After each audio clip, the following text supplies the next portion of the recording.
Today's presentation is about security and privacy concerns of modern technology.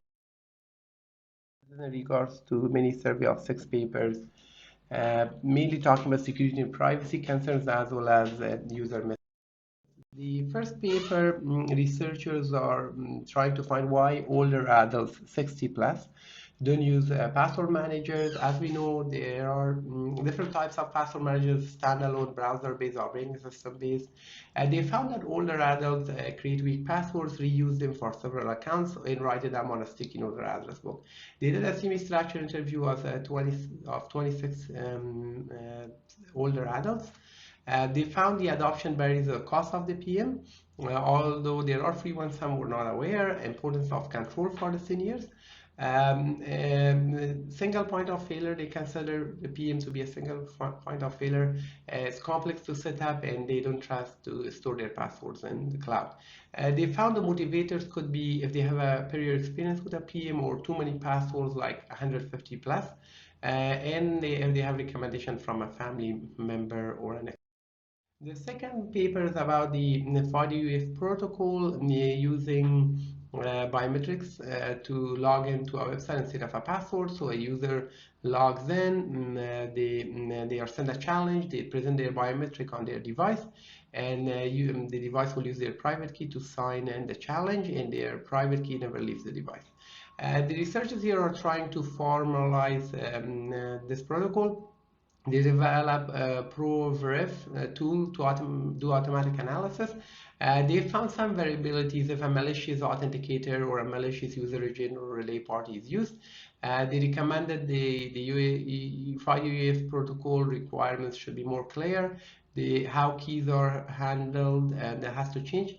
Caller ID verification is required and user agent authentication should be there. The C certificate paper is an interesting paper. As we know, the web authentication is given to the certificate authorities. The problem is the CE certificates have limited information in regards to who controls them. The researchers look at the semantic distrust case where when there were several issues and the major browser web stores, root stores needed to revoke them. It was not an easy job because the subject name doesn't reflect the operator, and there are also intermediary CEs that they operate independently from the root, so it wasn't an easy job to block all the certificates issued by Symantec. Although Mozilla has the common CE database, but it has the administrative owner information. So the researchers, what they did, they created FITES, which combines the certificate fingerprint network infrastructure and other reports. They generated cluster of shared operation control, and they recommended this can be used to further enhance the common C database, although they acknowledge that FITES is not a long-term. Virtual classrooms and real harms in youth universities. This research is mostly about youth universities. As we know, due to global pandemic, remote learning platforms have gained popularity. They are looking at the privacy and security of these platforms. They found that different actors might have different interests, like internal actors, like administrators, instructors, and students, and external, like third parties and platform owners and adversaries. They found that the students have privacy concerns about sharing their home environment or keeping their cameras on. They also found that universities do negotiate their DPAs, but it might not be the same if the university negotiate their own. There are the laws and regulations in the US. They address the in-class learning, not online learning. Also, they look at the vulnerability reports that when these platform form issues, they submit, although it might not be a full picture because sometimes they find it in-house and they fix it. Breaking Wi-Fi frame aggregation and fragmentation is an interesting research. Although there has been major updates and enhancements to the Wi-Fi protocols, there are 3 design flaws and several implementation flaws. The design flaws are frame aggregation because to make Wi-Fi efficient, they have to aggregate frames. But since the flag is not authenticated, the adversary can inject packets. They frame fragmentations same for efficiency purposes. They are fragmented, but the problem is they are not removed from the memory, even if when the user disconnects. So the adversary can do MAC spoofing, can store malicious fragment under the victim's MAC address, and then later combine it with the victim frames when the victim reconnects.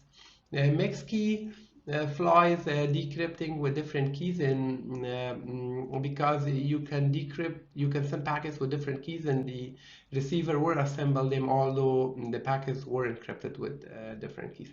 The implementation flaws are plaintext frames, broadcast fragment, although broadcast frames shouldn't be fragmented, mixed fragments, out of order fragments, and etc.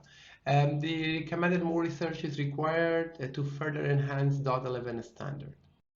User behavior expectation engagement with Android permission study is looking at the behavior expectation, privacy sensitivity, and rationals provided by the Android users. The researchers developed Priva Droid tool to monitor permission interactions of users.